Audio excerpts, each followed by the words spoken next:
মহব্বতকে সামনে রেখে কথা বলেন।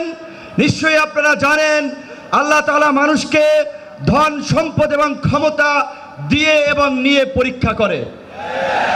গত 16 বছরে আমাদের কাছ থেকে আল্লাহ তাআলা নিয়েছেন, আমাদের ধৈর্যের পরীক্ষা নিয়েছেন। আমরা সেই পরীক্ষায় উত্তীর্ণ হয়েছি বলেই আমাদেরকে এই রহমতের জুলাই উপহার দিয়েছিলেন। যেই জুলাইয়ে আমরা বাংলাদেশের মানুষের উপরে চেপে থাকা দৈত্য দানবের মতো 16 বছরের ফাঁসিবাদকে পরাজিত করেছি। কিন্তু আমরা ওই যে আপনার হাদিসে আছে, বিপদ কেটে গেলে মানুষ উৎফুল্ল হয়, অহংকারী হয়।